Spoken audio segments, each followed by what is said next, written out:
No joke, but this place has a serious issue with water. Water here has changed the course of war, started fights with neighboring countries, and dominates the city's political agenda. And yet, this country is a role model. Singapore got it right. As simple as that. This is how Singapore is transforming itself from one of the most water-stressed countries in the world to self-sufficiency, from water racks to riches.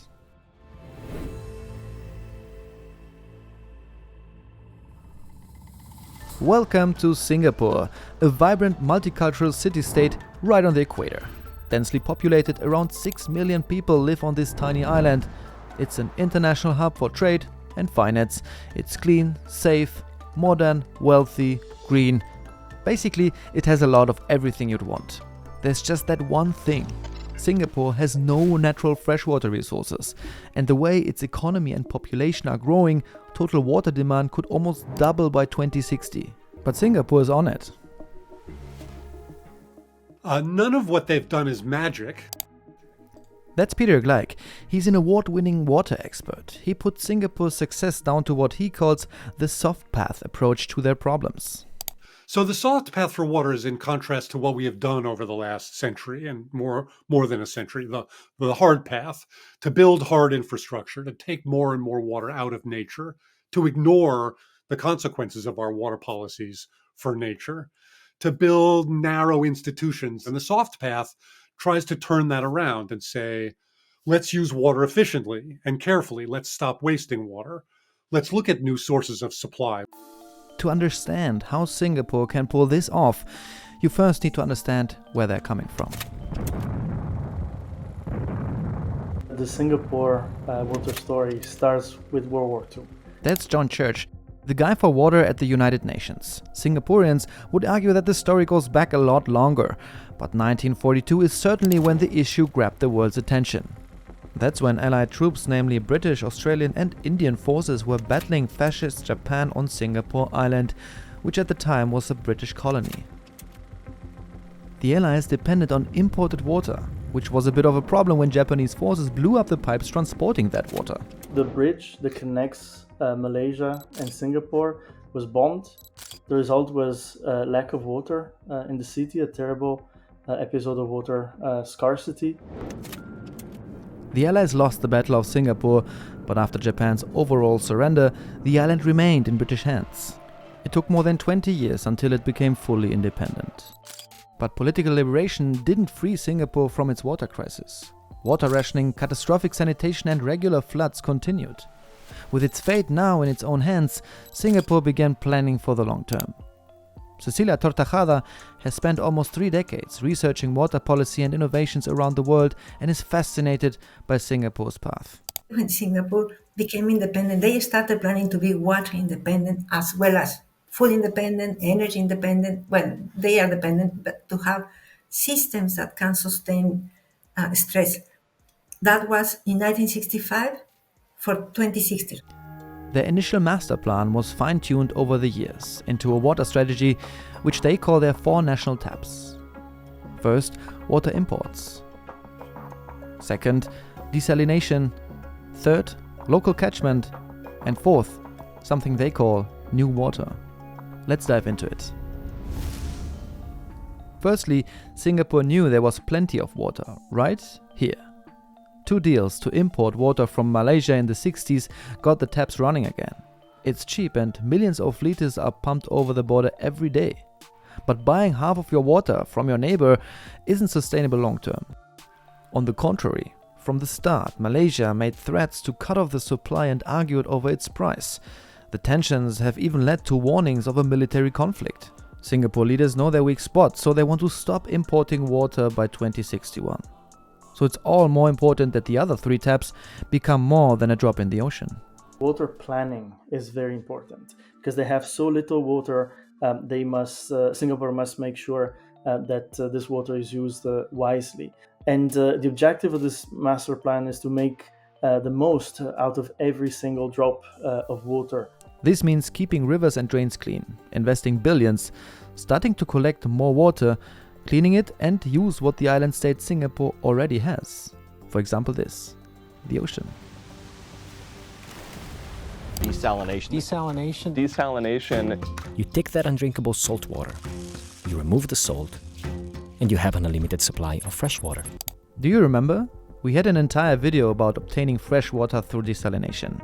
It's used in a number of extremely dry places around the world and is a real game changer for some. Membrane desalination uses pressure. Salt water, here colored in red for clarity, is pressed through a membrane that is only partially permeable. Fresh water can pass through, here colored in blue, but the salt is trapped on the other side. Singapore really pushed to advance this technology.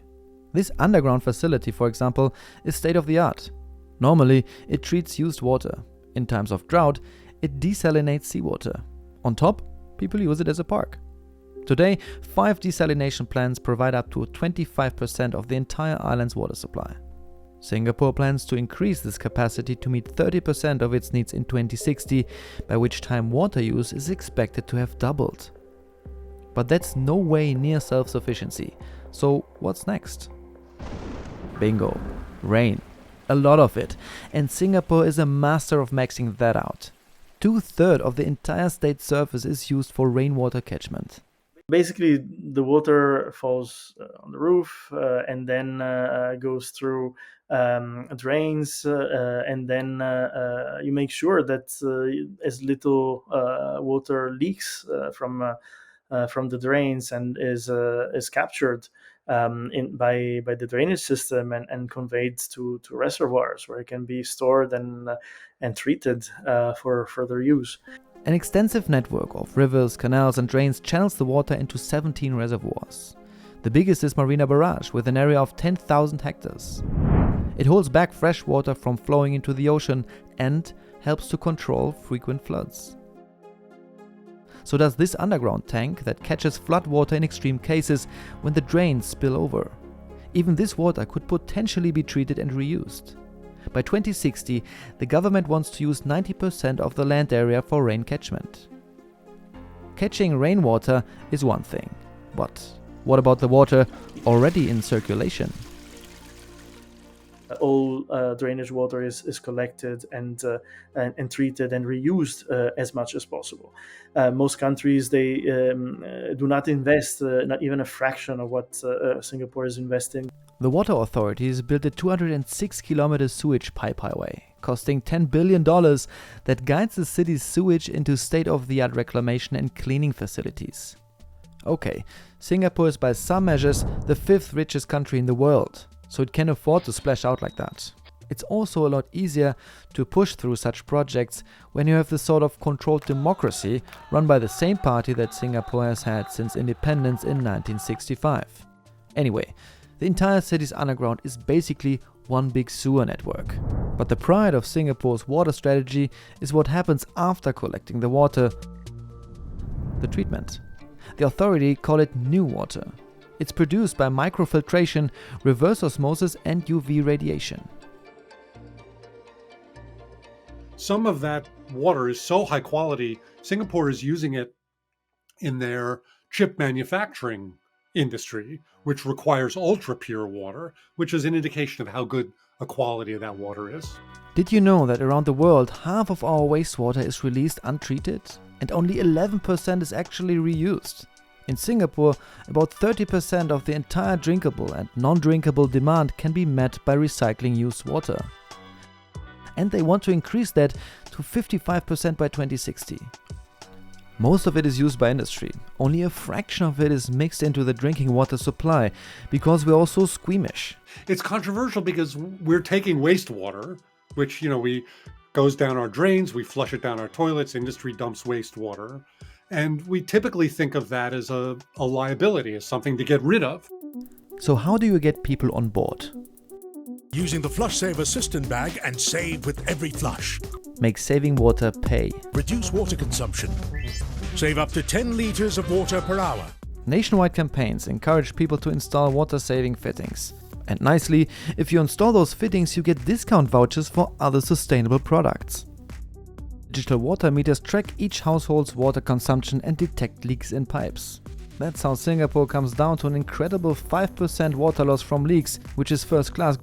Globally, the average is estimated to be 30%. What they've done incredibly well, in my opinion, is on the side of water education. They've educated their community about their water situation, about their water challenges, and about the solutions that they've chosen to push. As good as Singapore is doing, it has big advantages over other countries. Besides being rich and a tightly controlled society, the city only has a tiny agricultural sector and can focus almost entirely on urban and industrial wastewater. So they have one problem less, as food production pollutes and consumes enormous amounts of fresh water in many parts of the world. Despite that, they've shown a lot is possible.